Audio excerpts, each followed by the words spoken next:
I think today we're talking sort of the New Year's resolution Woo! thing. Yeah, something along those lines. And going through, just kind of, I don't know if we'll reflect on the past year at all, but also looking towards 2020 and what's going on. Mm-hmm. So is this the first podcast that'll be published this year, or is there one that's been? No, this will be the first one cool. because I've got Colleen coming in next Monday now because of the ice storm that we had this past Monday. That was great, wasn't it? Yeah. So this one will be the first episode of 2020. Sweet. Mm-hmm. Well, then welcome back. Yeah, welcome back. It actually wasn't really much of a layover because I re-uploaded sort of the push of the 2020 Vision course as like a filler episode last week or at the start of this week. So we had, actually no, I guess we still had the Christmas week was the Christmas break. was off a little bit.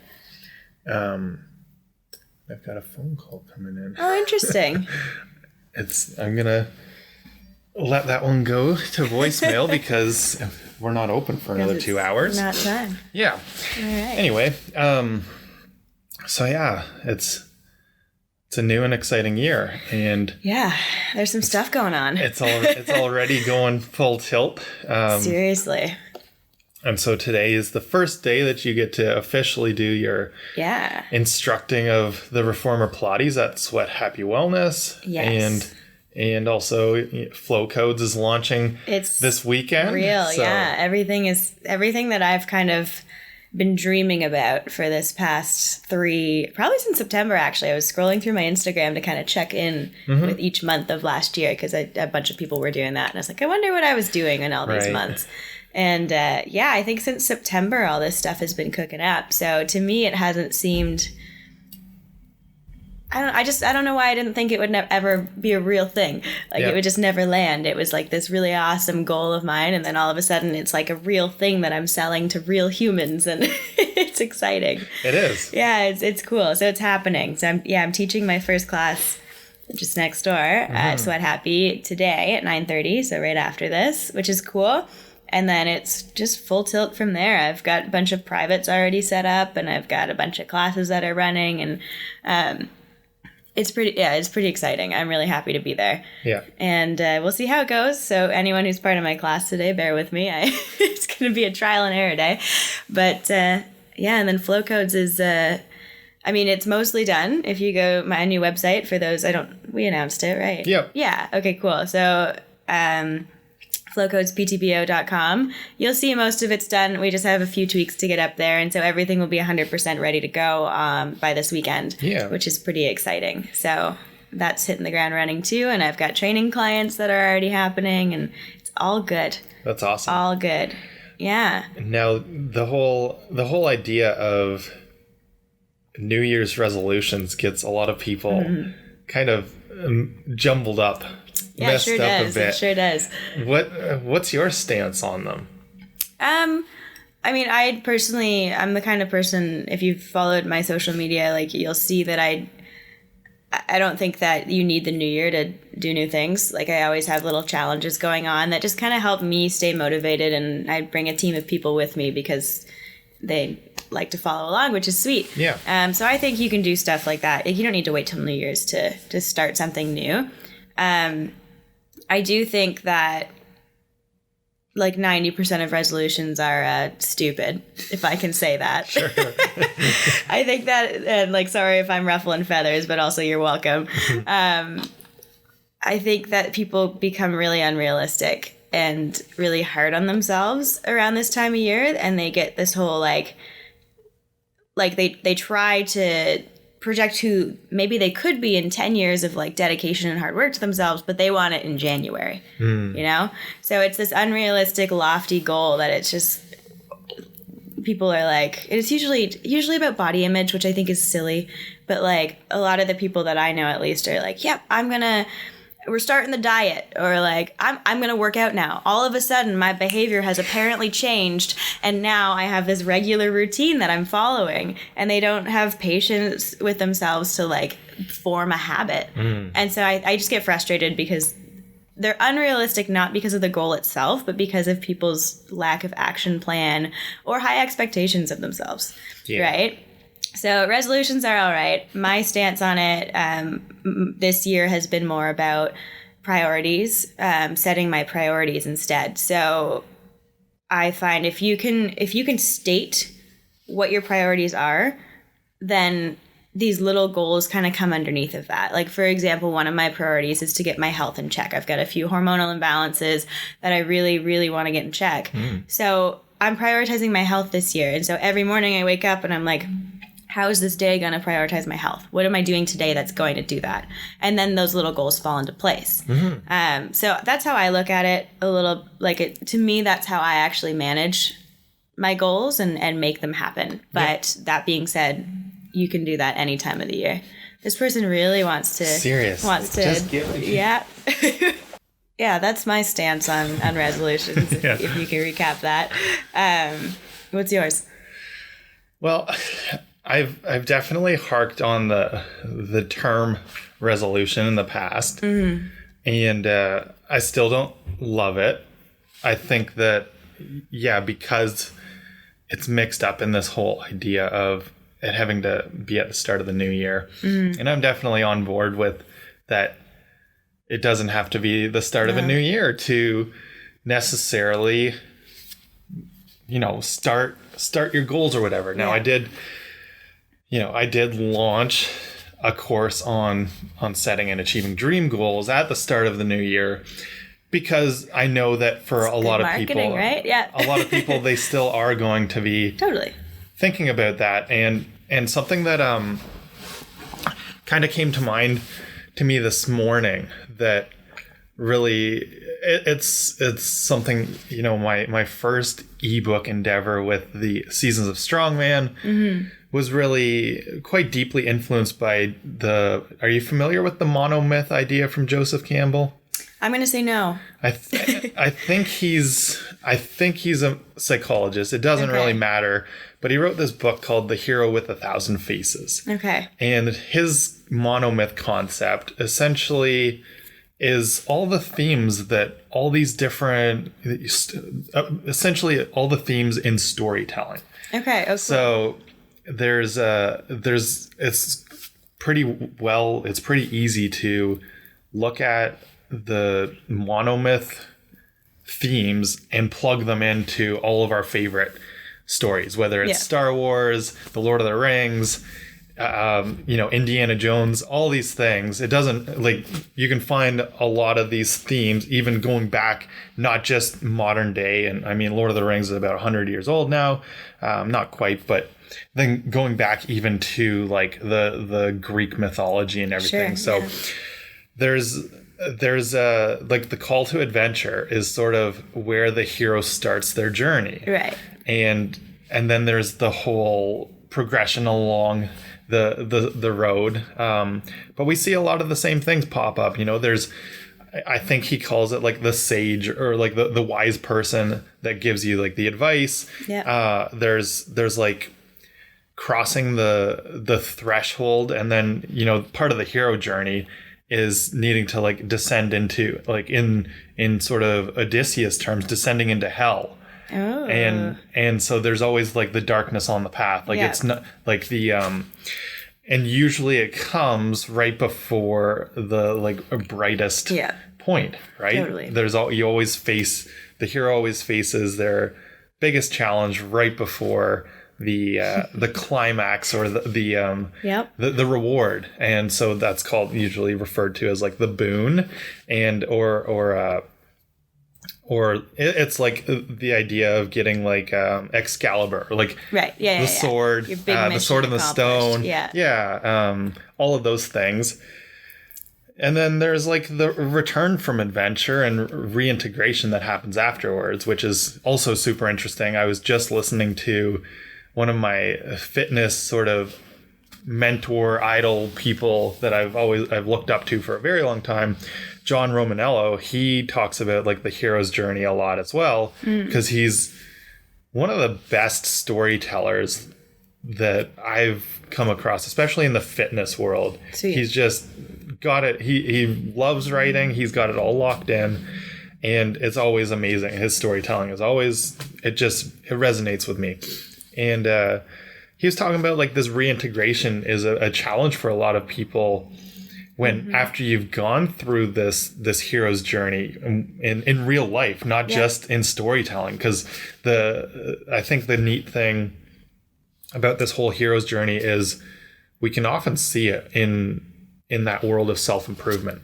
Sure. Right. Yeah. And so that's why I'm mentioning it, is because I think that the whole idea of resolutions for a lot of people is this call to adventure, or it's a wake-up call for a lot of people.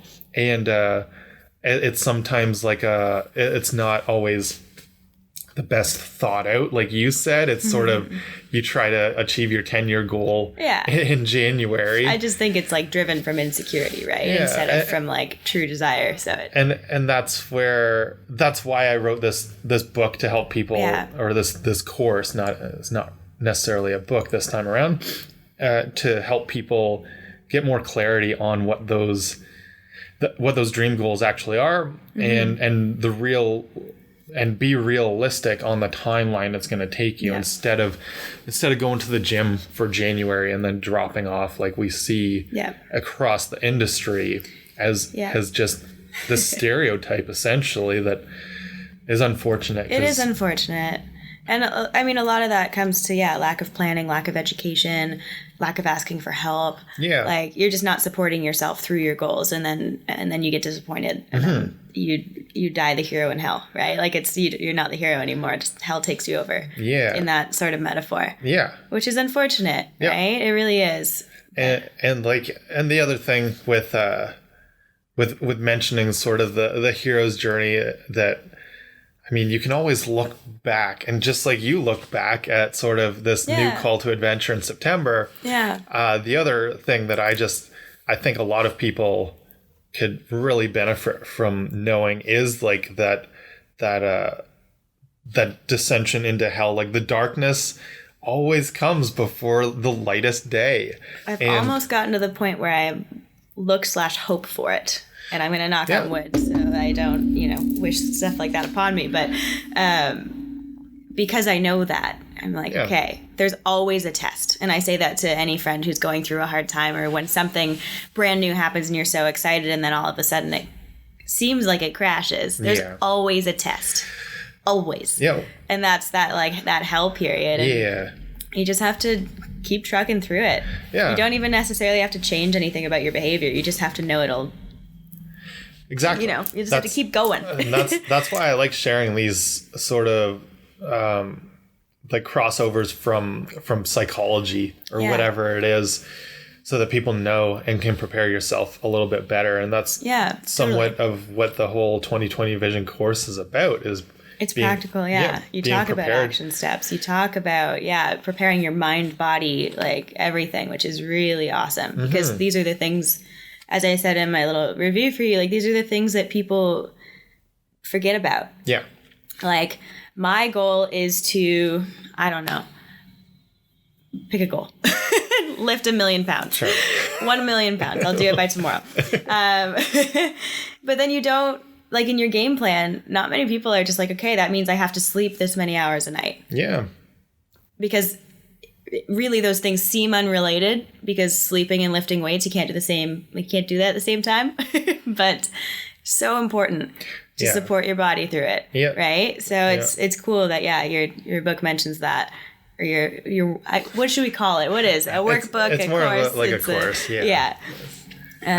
But even just the example of flow codes not launching exactly on time is a little bit of that challenge sort of coming into place. And so, keep that. It's funny. I'm not even bothered by it. Like, usually the little, shakeups, I'm like pulling my hair out, like, why didn't it all go to plan? But I'm like, that's cool. Like, it'll launch when it does. And it's going to launch by this weekend instead of January 1st. Yeah.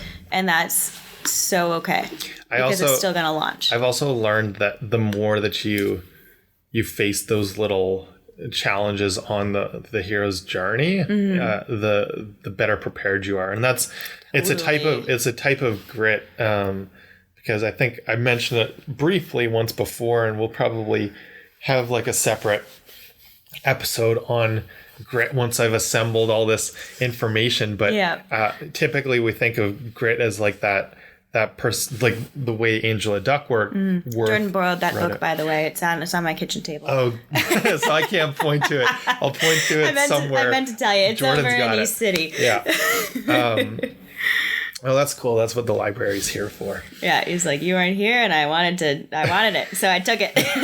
Sure. So she talks about perseverance, which is kind of the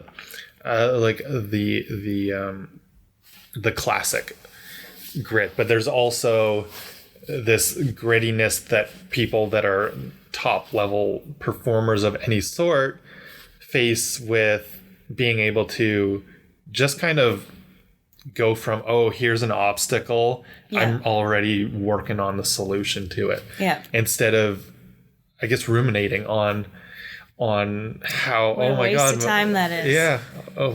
What's gonna happen now? I'm doomed. I'm stuck in this mud. I must just stay here forever now. When you think of it in metaphor, it sounds silly, right? Because in metaphor you can see the whole path. Yep. And so it's like you can see that this person is just stuck in the mud, and then if you're choosing that like woe is me self-pity mindset, you're just standing there getting dirty. Meanwhile, like 3 steps later is the prize. And it's so frustrating to see that. Like when you can see from the outside, you're like, dude, 3 more steps. These 2 are going to be hard because it's a little sticky, but the next one lands you, right? Yeah. Like it's, So that's where... I like that. And resiliency, right? Like, I mean, I think those are similar things, but just like learning from those obstacles and the practice of getting yourself back up. Is huge because you can apply that anywhere. Which I think is cool. And even just like flow. Flow is grit, right? Because you're like, whether or not there's an obstacle, you're in your zone and you're not letting it affect you. You're just working around it. Totally. Yeah. And then keep on, going through. That's exactly right. Yeah. And that's, that's a great point to make. And I think the other thing with why resolutions aren't necessarily a bad thing, but I just like to use a different word, like whether it's dream goals or goals in general or priorities, like you said. Is that leads you to your own flow as well, right? 100%. And that's what we're all about. So and I mean, like, if you are setting goals that are really true to you and not just fluffy goals that like society places on us, like those diet or, weight loss goals that are very lofty. Oh no, my brain just stopped. I'm out of podcast practice. I think what you were getting to was the point that if you're actually going after those goals that are your own, then you're actually following gonna do your it. flow. Thank you. Yeah, exactly. Right. So it might take this refining process of like, oh, maybe this goal isn't quite for me. Yeah. So I'm gonna tweak it or ditch it altogether and forgive myself for that. I haven't lost. I've learned about what I truly want, and then I'm gonna go chase that. Yeah. Like self-awareness. That's the whole thing. Yeah. As we always say. But it's neat because you can really, if you're really true to yourself and really dive deep, and your book really helps with that. And some of my stuff in the flow codes for January is designed for that. Like I've got a meditation for that, which is really fun. If you want, it's actually up for purchase too. If you want to buy it one-off on my website, it's the one called See. Okay. And it's about visualizing your ideal self and then actually having a conversation with your ideal self of like, who are you? What do you look like?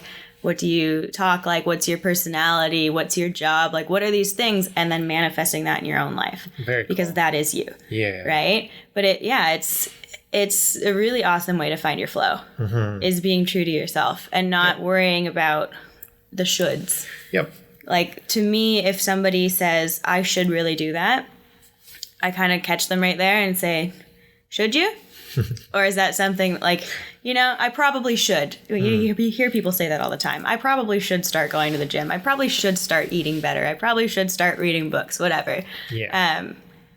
That, to me, the way I translate that is someone's told you that, so you're trying to own it. And it's not something that's so true to you. Or If it is, then change your language. I am going to start eating better. I am going and then you have this obligation to yourself. Yeah. To me, that's how I set this kind of stuff up. Like, this is who I am. Yeah. But I think it's also so important to kind of discuss maybe a little bit of the psychology behind behavior change, because you can't go from 0 to 100 with habits. They have to be practiced. They have to be formed. And what I've learned with behavior change in psychology is that there's a period of time where, like, you're not ready yet. You're not even thinking about it yet. Or if you are, it's like not yours. It's kind of external. And then there's a period of time where you think about it, but you're not ready to do it yet. It's just, that's where those shoulds are coming in and you're like, that seems a little bit tasty to me, but I'm like not ready yet. Yeah. That's the time where most people start to go to the gym with these resolutions and then fall off, right? And then there's a period of time where you need to start putting in action. You have to develop a plan. And that's when you're almost ready to go. But you're not yet. The plan's not done yet. So it's that, like, you're not thinking about it, then you are, then you're planning for it, then you do it, then you practice it, then you master it. And those are your, like, that's how you change your behavior. Yeah. So if you don't know that, like, an action plan is probably the most important part. That's that hurdle between wanting to do it and actually doing it. And if you don't have a plan, you're going to go into wherever you're going into and feel really lost. For sure. And then that's when you get disappointed or discouraged or, scared. And then you stop doing it and you ditch that goal and you run away in the other direction and it's a whole mess. Yeah. So action, plans, so important. Yeah. That's what I, that's what I was encouraging people with their dream goal setting and making it actionable. It also ties back into what you said a few minutes ago about when you're on that dream goal journey, which the reason I call them dream goals is because you're not necessarily looking for the outcome as much as the journey itself. Yeah. Yes. And learning more along the way and refining and adjusting where the endpoint may actually take you to as you figure out whether it's actually what you want or whether it's something that is external. And I do mention it's totally fine if it's something I don't necessarily say whether it's like an externally driven like something that you should do, but just practicing it I think is the key to getting from that point of readiness to change to actually taking action quicker. So that's kind of the key. And if the new year is calling you to a new adventure, then at least even if you're just putting in the reps of doing it, but the more that you create an action plan around it, the better off you're going to be as well. Well, and I think a lot of people 100% focus on the end, right? One day I'll get there. Yeah. And it leads to a lot of disappointment because, we use working out as a metaphor all the time, but I'm going to use it because it's easy. Yeah. You go to the gym once, that's not going to do anything. But over time and consistency, it is. And you kind of learn through that time and consistency of what works for you and what doesn't.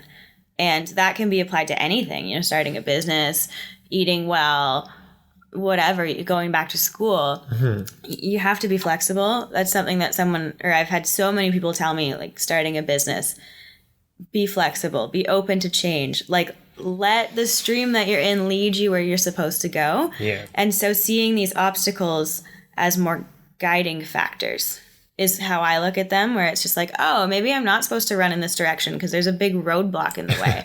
I'm going to try and just work around that and see where that leads me and not be focused on returning to that end goal necessarily. Like you're saying, like, you don't necessarily have to achieve this dream goal. It's more about practicing, learning your direction, learning where life's taking you, and then being open to receiving that, whatever that is, right?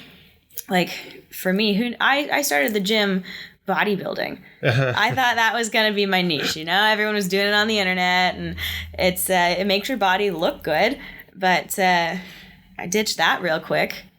I think most of us did, right? Like realm. you go to the gym, you think bicep curls, and it's just that's what you do all day, and or for the girls these days, hip thrusts or whatever, right. Booty work. But after a lot of time and trial and error and like learning what's fun and what's not fun and what brings me joy and what doesn't, I'm pretty sure I'm the furthest thing away from bodybuilding in what I do, because I really don't care about what my body looks like anymore. It's about how it moves and how I can move my own body weight around rather than moving external load around for the most part. Still like external load here and there. Yeah. But it's funny my path there, because then I went from bodybuilding into like a powerlifting regime, thinking that maybe moving heavy load was going to be fun for me. And that was like those 3 movements were going to be my be all end all in fitness. And that's what gave me my name. And then I threw my back out. There's that roadblock right there in my way. And I couldn't lift for an entire year. Oh, wow. Give or take. Like I couldn't lift heavy for an entire year. I had to do little things for a long time. And that's what's got me on the journey of body weight training, stability training, focusing on core integrity, like these kind of things, which is neat because that throwing my back out, that obstacle, that hellhole is what drove me towards doing what I love. Cool. But I had no idea it was taking me there. No idea. Yeah. So that's just a little story to say, like, those little obstacles, they're good because they really lead you towards what's true to you. Yeah. It's like just a little nudge, and you can look at it that way, or you can look at it as the end of your world. And that's going to determine your outcome right there. Yeah. And actually, another thing, sort of continuing on with the gym metaphor, because it is always the hot topic for New Year's resolutions. Yeah, fair enough. Is and so for people starting whether for the first time or starting back up at the gym, whatever it may be, make sure to pace yourself better. Yes. Is like the most important thing I can say. Oh, because if you've been training for 10 years or whatever, you're still going to go to the gym when you're sore and beat up and every muscle in your body hurts. But it's but you go ahead. Okay, yes. Okay. But so most people, though, that are like new to it, like they get like the trainer that kicks their butt. And then they can't move for a week. Yeah. And how fun is that, right? Yeah, well, that's the whole point is finding that, like, take the baby steps at first, throughout. Especially when it comes to, I'm so passionate about this, especially when it comes to moving your body. Yeah. Because that's injury central. Like, if your body is not prepped for high intensity movement, and like be realistic with yourself, then you shouldn't do it. Fitness, for me at least, in my own philosophies and my own studies, starts from the inside out. And what I mean by that is like the deepest layers of your muscular tissue. But the problem with, what the media does is it focuses on the outside in. So that's where bodybuilding comes in. Those are external muscles that you're focusing on. And so then you don't support like your deep core tissue, and then you throw your back out. Like we've all done it in some capacity. There's so many people getting injured from doing stuff like that. And so it's like the little movements. Your first workout, if it's your very first workout, probably won't feel like much, but it does so much if you're prepping your body this way. Yeah. But it does so much to prep your body for like a long journey that, yes, I like what you're saying. You got to know what your energy's at, first of all, and then spend it accordingly. Let's, I've got this goal. I want to achieve it in a month, we'll say. Chip away at your month, look at your month, and see realistically how you're going to get there, instead of being like, I have to do everything today. Yeah. It's not going to work. And then you'll be tired, and then you'll be burnt out, and then all you're really doing is serving yourself burnout. And that's a huge disservice to yourself, your goals, your body, your dream. Like, no good. For sure. Yeah. Pace yourself. Yes. Because if you really are in it for the long run, what's the rush? Yeah, and that's exactly the point. And it's just it is hard to convince people of that. They want like quick fixes, but the more that the more that we repeat it, the more that hopefully it'll actually embed itself, that it makes a big difference to I think, we're in this culture of self-care right now, which is really cool. Like there's a lot of talk around self-care and self-love, and I love that. And I think that we need to remember that when setting resolutions, because beating yourself up, going, 100 kilometers an hour in the gym to achieve a goal that's gonna would happen in years to come if you chipped away at it slowly, like that hard and heavy and fast is not really self-care.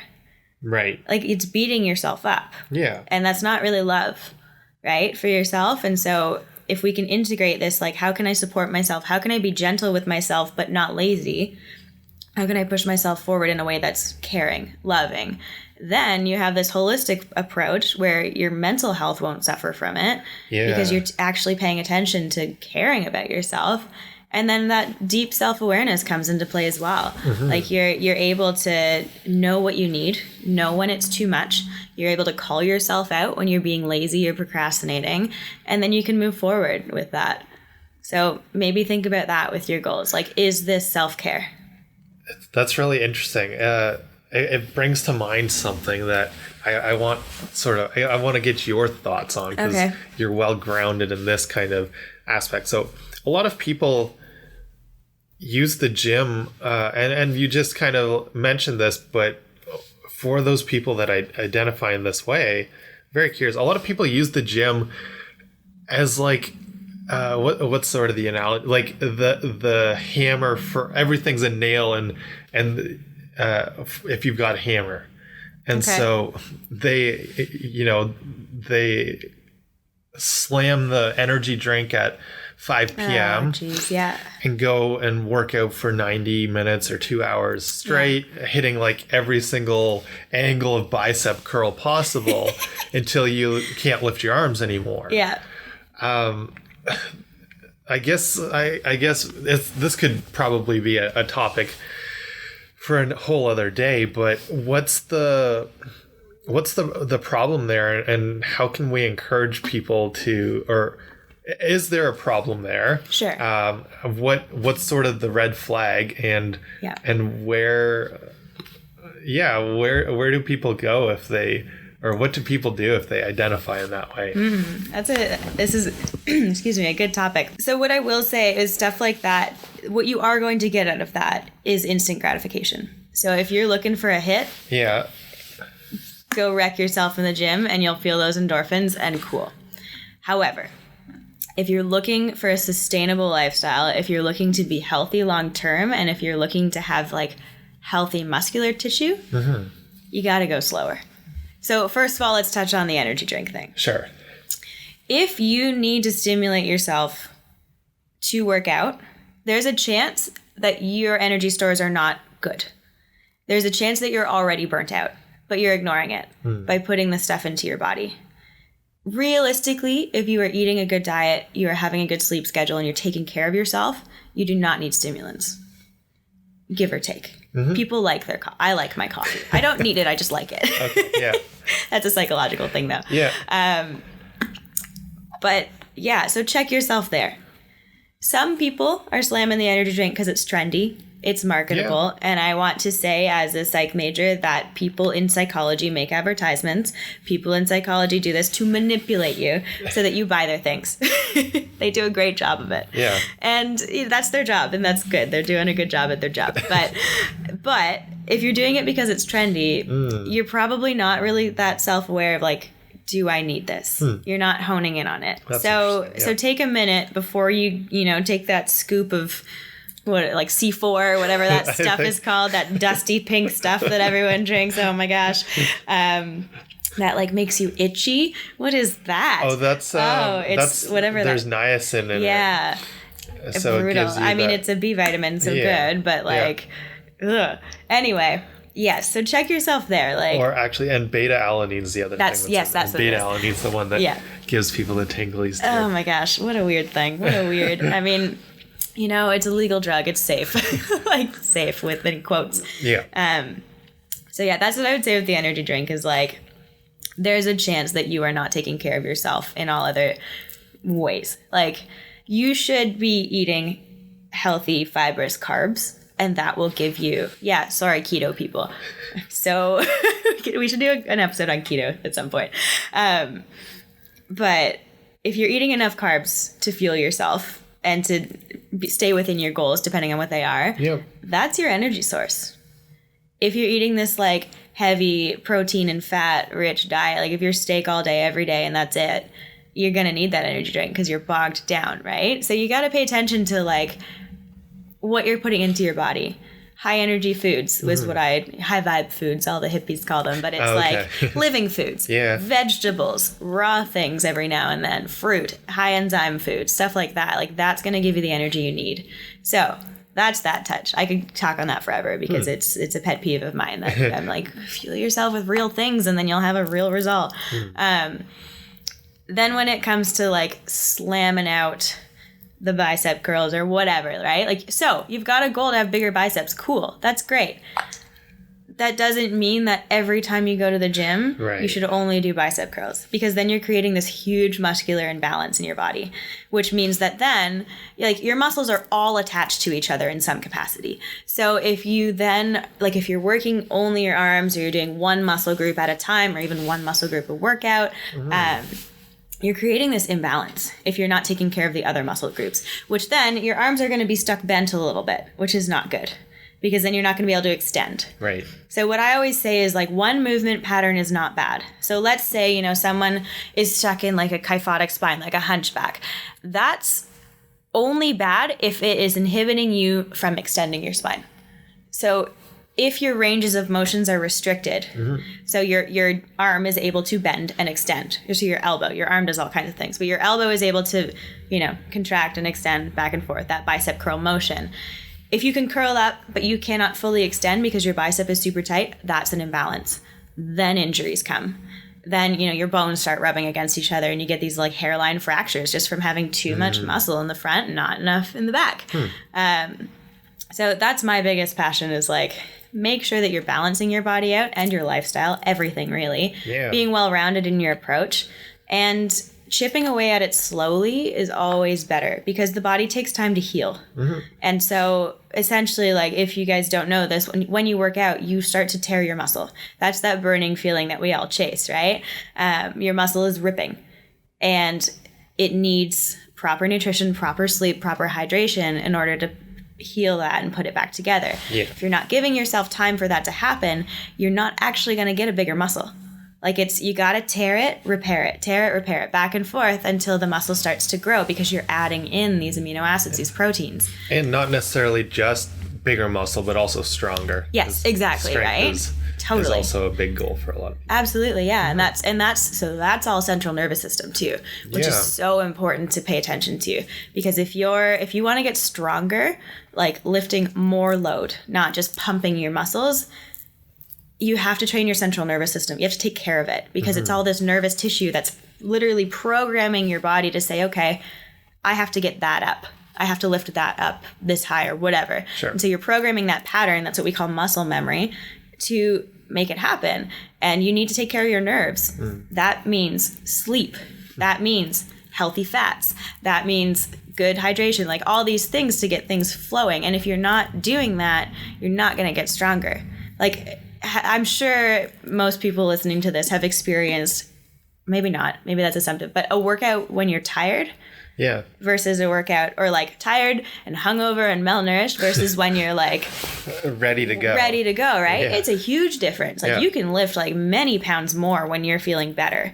So imagine if you took care of yourself on a regular basis and gave yourself rest on a regular basis, but also, you know, pushed yourself on a regular basis, how far you could go. Yeah. Versus trying to do it all in one shot on an artificial stimulant and, you know, hoping for the best. So that's my long-winded answer to that. No, but that's like, great. It all comes down to like, take care of yourself. Yeah. And if you don't know how, ask for help. Yeah. There's so many resources out there that are free. There's, you and I are out here. RJ does nutrition. I've got meal planning. I've got personal training. Like, you can find people if you have the finances for it. But there's also so much free information. Yeah. You just have to know where to look for it. I am always open for DMs whatever, like people message me about things and I will always give you an answer. I do not believe in restricting my information. I'm not going to give you a full training program, but I will definitely guide you in the right direction. Yeah. So educate yourself because it's so important. We're starting to get there. Like I'm noticing there's a handful of bodybuilders at House Fitness and I admire the sport. It's just not for me. But they're starting to get into, like, there's one young buck, Seth. He's awesome. He's starting to get all hyped up about foam rolling because he's realizing, like, he's like 17 and he's got back issues already because he's been, pumping his external muscles more than his internal muscles for a long time. But he started to get into, like, understanding about fascial tissue and understanding about, like, warm-ups and all this stuff. And it's really helping him along, which is sweet. It's been really fun to watch him grow. Yeah, so there is a wave in the young fitness community that's coming through with this more, like, well-rounded fitness, which is sweet. Yeah. We're getting there. Yeah. We just got to keep pumping that message out. For sure. Yeah. Yeah. Is there anything else we want to touch on today? I think it's maybe just important to recap, like, whatever your resolution is, what are some tips to get there? Well, it's if you really want to know, buy my 2020 vision course. No, I'm just kidding. No, he's not just kidding. Buy the course. It's cool. rjkazer.com/2020. Yeah, it's very easy link to get to. And it's on sale right now. But it's the resolution. You're gonna have something. I mean, most people.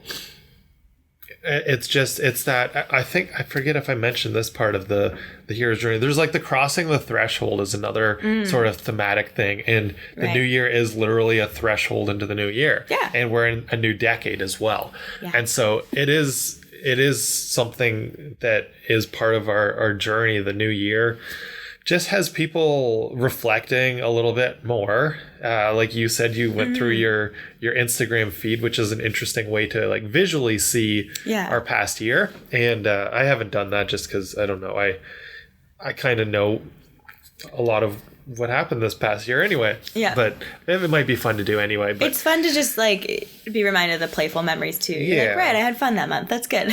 That's good. And so step one is for me, I'd say either spend some time actually thinking about it, contemplate whether that is what you actually want to achieve. Yep. Let's say this year, because it's not going to happen in January. So this year, not if it's a big goal, right? Yeah. Yeah. What's going to happen this year is what you need to get clear on. So go for a walk, meditate, float, do something that gets you a little bit more, lets your subconscious process it, not just your active mind, because like that's that outside inside muscle thing too. Prepare yourself, let it sink in. Because usually a whole other topic we'll get into, because this book called Insight that I'm reading that was a gift from Dan for Christmas is pretty mind-blowing with a lot of the things that we think lead to more self-awareness and insight actually are counterproductive. Whoa. Yeah, that's gonna be a cool. Mind-blowing episode when I'm ready for it. Yeah. I'm fairly confident we're doing a pretty good job, with the FlowCast and on our own journees. Cool. I've made it far enough in the book that I think we're doing okay. We're not like the we're not the fake self-aware kind of people. Cool. But yeah, let your subconscious sort of process it. Don't just. You know how you do that? You sleep. Yeah, that too. Sleep is huge. Yes. Like that's how it sinks into like longer term memory and what have you, and deeper into your brain. Yeah, and people talk about, you'll feel it in your heart or your soul or whatever. It doesn't really matter. You'll feel it more than just think it. Yes, and that's so important. Because then it becomes you. It becomes in your body. Yeah. And not just like floating above your head. And then whether you need help with it or whether you can do this on your own, you've got to break down that big goal into things that you can actually take action on. Yep. So make it, especially if you're new to this whole game, make it as simple as possible. It could be going for a walk for 30 minutes a day. Yeah. It could be going to the gym for 30 minutes 3 times a week. I would say an hour is better. an hour 3 times a week. Depends on what you're doing. Yeah. I mean, but yes. You got to get at least a certain amount of movement. You know, most of us are not in a caloric deficit. So we do need to get some activity. That's why I like the walking even on those days that you're not working out. Walking's incredible for your body. First of all, like we've evolved to do that. Yeah. So if you're not doing it, your body is not working the way it should, right? Like it's so good for your body. Yeah. And yeah, for other goals, just figure out those things that you can actually do consistently and just keep doing it. It's going to be slower progress than you might have originally hoped, but you're going to long-term effects, feel better totally in the short term, and you're going to get the results in the long term that are going to actually stick. Yeah, and it kind of forces you to like be real with where you're at right now. Like I think of, you know, that thank God this is kind of changing in society right now, but women who hate their bodies, it is so common and it's so unfortunate. And if you slowly chip away at a fitness goal, it forces you to be present in your own skin instead of wishing for this ideal body, whatever that is, which is probably never going to be achievable because it's not real, it's in your head. But it forces you to be okay with where you're at presently. And that is so important with this kind of stuff, is just presence. Like, where am I today? And like I said at the start, like for me, I wake up and I say, how do I prioritize my health today? Because my long-term goal is to have very certain things like medically seeing on charts. Like I want that to happen.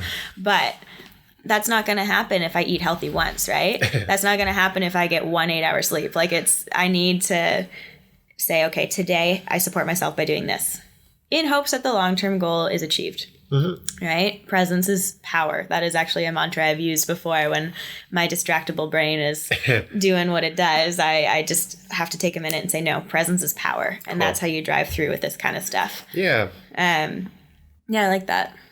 I don't know that I have anything to add to that besides something that I always tell myself is that dedication will last more than motivation. Because there will be, I guarantee you, regardless of what your goal is, there's going to be a day where you don't want to do it. Yeah. There's going to be a day that you're not motivated.